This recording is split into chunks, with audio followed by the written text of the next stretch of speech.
महामारी के second wave का मुकाबला कर रहा है।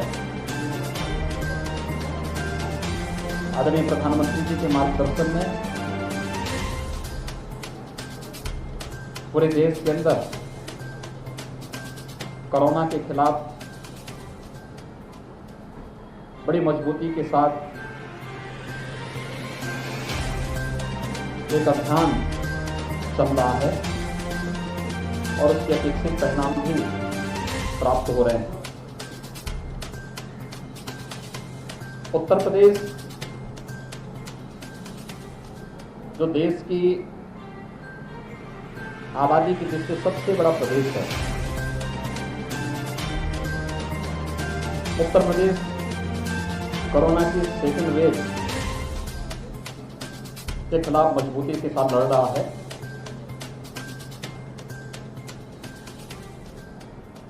प्रदेश के अंदर अर्ली एंड अग्रेसिव कैंपेन का परिणाम आज सामने आ रहा है,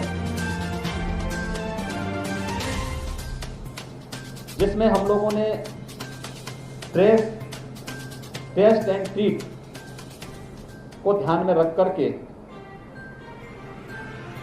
बृहद पैमाने पर अभियान चलाया और उसके बहुत अपेक्षित परिणाम सामने आए हैं।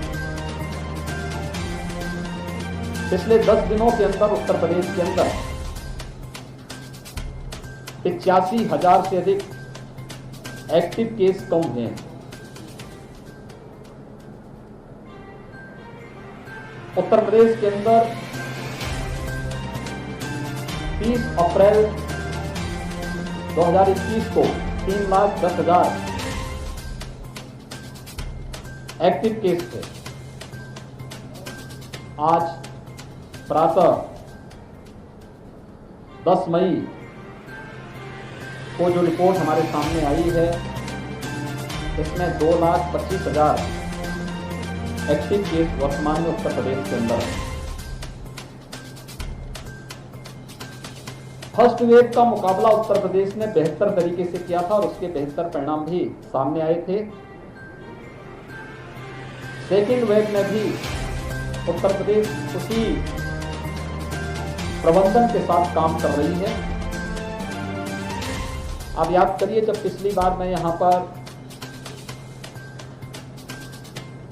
सुपर स्पेशलिटी ब्लॉक को कोविड हॉस्पिटल के रूप में, डेडिकेटेड कोविड हॉस्पिटल के रूप में उद्घाटन करने के लिए आया था, उस समय बहुत सारे लोग ये कहते थे कि साहब इतने पेशेंट नहीं, इतने बेड का ये हॉस्पिटल बनाने की आवश्यकता क्या है।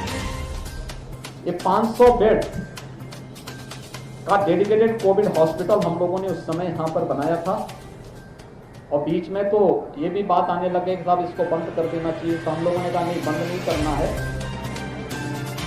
देश के अंदर, अन्य राज्यों में और दुनिया के तमाम अन्य देशों में जो स्थिति है उसको देखते हुए हमें इसको आगे बढ़ाना होगा। आपने देखा होगा गोरखपुर और पूर्वी उत्तर प्रदेश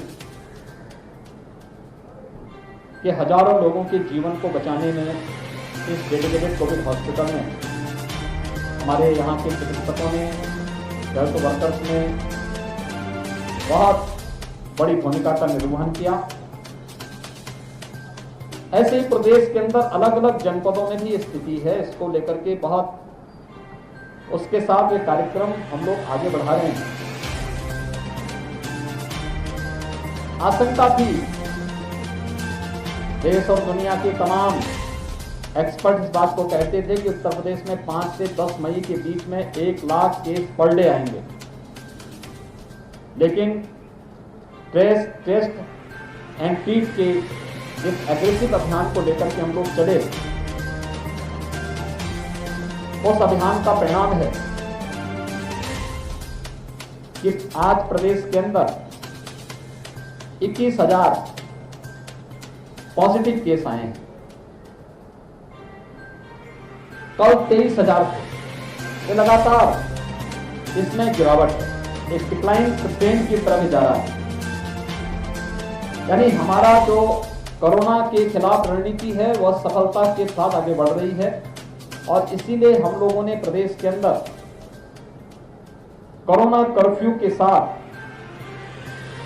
निगरानी समितियों और आरआरटी को एक विशेष अभियान के साथ जोड़ा है। हर ग्राम पंचायत में एक निगरानी समिति स्क्रीनिंग का काम करे। जिन लोगों को जो लक्षण युक्त हैं या संदिग्ध हैं उनको वहां पे मेडिकल किट उपलब्ध करवाएं और आरआरटी को तत्काल सूचना दें। आरआरटी जाकर के उनका एंटीजन टेस्ट कर दें।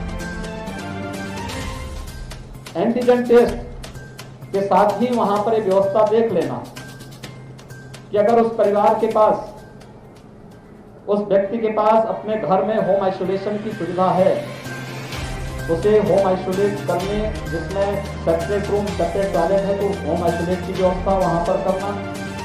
नहीं तो गांव में ही एक क्वारंटीन सेंटर बना करके उन्हें गांव में निगरानी समिति की देखरेख में उनकी वहां पर रहने खाने की सारी सुविधा देना, डॉक्टर का ऑब्जर्वेशन हो। इन चीजों को लेकर के निरंतर एक अभियान चल रहा है और इस अभियान में जितनी जल्दी हम हर पेशेंट को दवा उपलब्ध करवा लें उतना ही मृत्यु दर कम होगा। और यह अभियान इसी रूप में प्रदेश के अंदर हम लोगों ने प्रारंभ किया है। 1 सप्ताह तक यह अभियान चलेगा। दूसरा, जो आशंका व्यक्त की गई है, यानी इसके लिए तो टेस्ट की व्यवस्था। आज उत्तर प्रदेश देश के अंदर सर्वाधिक टेस्ट करने वाला प्रदेश है। प्रतिदिन 2.25 लाख से लेकर के 2.5 लाख तक के टेस्ट प्रदेश के अंदर हो रहे हैं। जहां पे पॉजिटिविटी ज्यादा है वहां पे टेस्ट बढ़ाने के लिए उन जनपदों से लगातार कहा जा रहा है।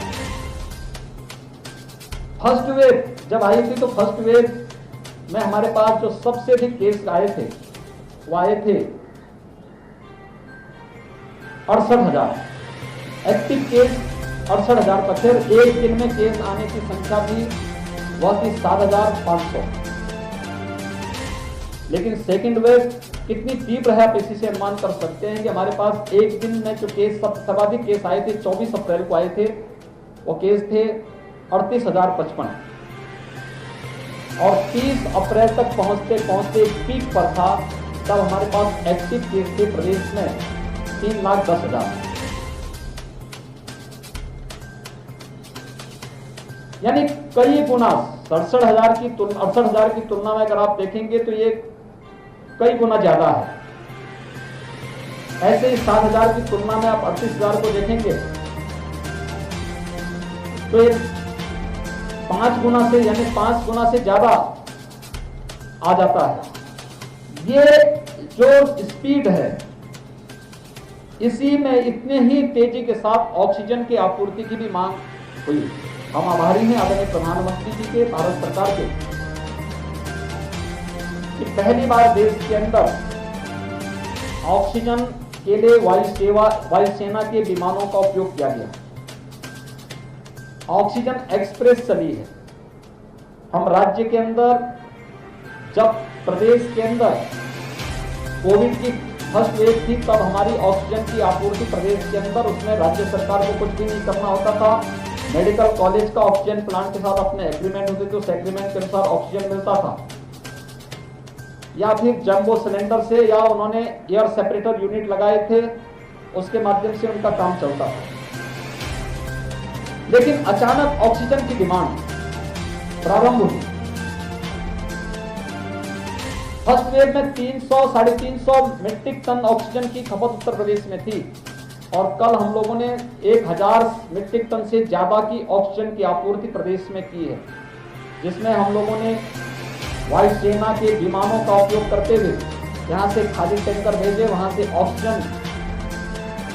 ऑक्सीजन एक्सप्रेस के माध्यम से लिक्विड मेडिकल ऑक्सीजन हॉस्पिटल और मेडिकल संस्थान में हर एक जनपद में पहुंचाने का कार्य किया।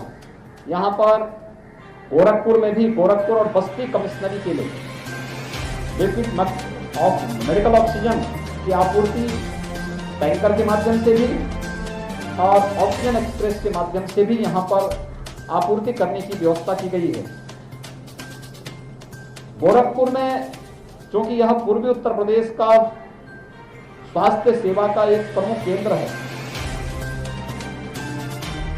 उत्तर और पश्चिम बिहार की भी एक बड़ी आबादी गोरखपुर में स्वास्थ्य सुविधाओं के लिए आती है, उसको ध्यान में रखते हुए अब तक यहाँ पे जितने बेड्स थे उनको और सुविधायुक्त बनाने के लिए बीआरडी मेडिकल कॉलेज में भी ऑक्सीजन की आपूर्ति बढ़ाने के साथ ही यहाँ पे बेड्स की संख्या बढ़ाने के लिए वेंटिलेटर उपलब्ध कराए गए हैं। और अभी मैं एम्स में जा रहा हूँ। एम्स में बोइंग के माध्यम से, जो अंतर्राष्ट्रीय विमानन कंपनी है, उसके माध्यम से CSR के मद से 200 बेड का एक डेडिकेटेड कोविड हॉस्पिटल वेंटिलेटर युक्त वहां पर उपलब्ध किया जा रहा है। उसमें वो मैन पावर उपलब्ध कराएंगे, साथ साथ स्टेट गवर्नमेंट भी उन्हें उपलब्ध कराएगी। ऑक्सीजन की आपूर्ति स्टेट गवर्नमेंट उनको वहां पर उपलब्ध कराएगी। फायर सेफ्टी, इलेक्ट्रिक सेफ्टी और सिक्योरिटी की व्यवस्था स्टेट गवर्नमेंट उसमें करवाएगी। इन सभी कार्यों के साथ इस कार्यक्रमों को आगे बढ़ा रहे हैं। कोरोना महामारी के खिलाफ जो हमारा सबसे बड़ा अस्त्र है वह है प्रदेश के अंदर कोरोना महामारी, और देश के अंदर, दुनिया के अंदर भी वह सुरक्षा कवच हमें वैक्सीन दे सकता है। देश के वैज्ञानिकों का अभिनंदन करते हैं कि उन्होंने प्रधानमंत्री जी के मार्गदर्शन में 2 स्वदेशी वैक्सीन देश को दी हैं और वैक्सीनेशन का कार्यक्रम सफलतापूर्वक चल रहा है। उत्तर प्रदेश के अंदर अब तक वैक्सीनेशन में 1 करोड़ 40 लाख के आसपास लोगों को हम लोग वैक्सीन दे चुके हैं, जिसमें 1 करोड़ 38 लाख से ज्यादा 45 प्लस से जुड़े हुए लोग हैं और 1 लाख से ज्यादा हम लोगों ने अब तक 18 प्लस लोगों को, 18 से 44 के बीच के लोगों को भी वैक्सीन दिया है। आज से हम लोगों ने प्रदेश के अंदर वैक्सीन के कार्यक्रम को और तेजी की है। 4000 से अधिक सेंटर में हमारे 45 प्लस से जुड़े हुए लोगों को वैक्सीन दिया जा रहा है। 18 प्लस के लिए, 18 से 44 के बीच की आयु वर्ग के लोगों के लिए आज 11 जनपद के 200 से अधिक केंद्रों में वैक्सीन उपलब्ध करवाने की कार्रवाई प्रारंभ हुई है। ये वैक्सीन सुरक्षा कवच हर एक व्यक्ति को दे सकता है और ये वैक्सीन हर एक व्यक्ति को बिना भेदभाव के निःशुल्क उपलब्ध कराने का कार्य 18 से 44 के बीच में प्रदेश सरकार और 45 प्लस के लिए भारत सरकार के माध्यम से निःशुल्क उपलब्ध हो रही है और इसको हम निःशुल्क उपलब्ध करवा रहे हैं प्रत्येक व्यक्ति को। आपके माध्यम से मेरी जनता से अपील है कि ये महामारी है, ये महामारी को हम सामान्य फ्लू समझने की भूल न करें। बचाव ही बीमारी में सर्वोत्तम उपाय है और बचाव के लिए हम लोगों को एक कोरोना के जो प्रोटोकॉल तय किए गए, हाई रिस्क कैटेगरी से जुड़े हुए जितने भी लोग हैं वे अनावश्यक रूप से बाहर न निकलें, वे घर में रहें, घर में भी मास्क का इस्तेमाल करें, जिसमें 60 साल से ऊपर के लोग, 10 वर्ष से कम के बच्चे, गर्भवती महिलाएं, कम इम्यूनिटी के लोग, एक या एक से अधिक बीमारियों से ग्रसित लोग, वे सभी लोग इसमें पूरी सतर्कता बरतें। एक एक व्यक्ति का जीवन कीमती है, किसी भी स्तर पर लापरवाही न हो। दूसरा, अगर किसी को बाहर निकलना ही है,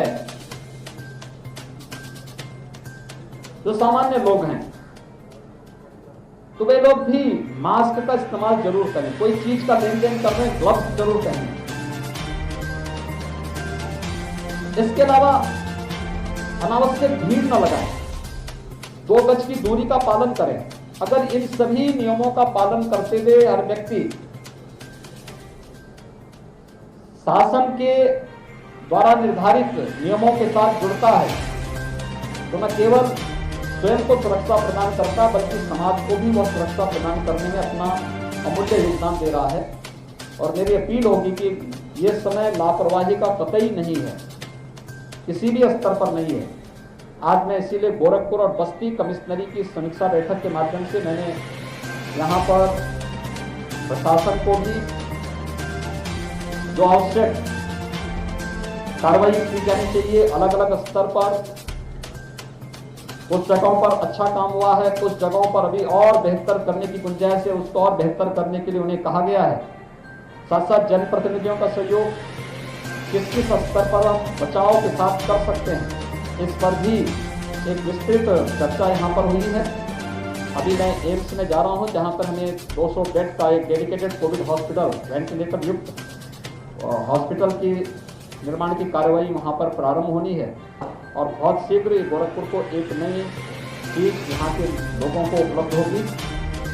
मैं आप सबसे अपील करूँगा कि जागरूकता के इस अभियान में हेल्थ वर्कर्स, कोरोना वॉरियर्स और वे सभी स्वयंसेवी संगठन जो इस अभियान के साथ जुड़ करके लोगों के जीवन को बचाने में अपना योगदान दे रहे हैं, उन सब के मनोबल को हम बढ़ाने में अपना योगदान दें। धन्यवाद।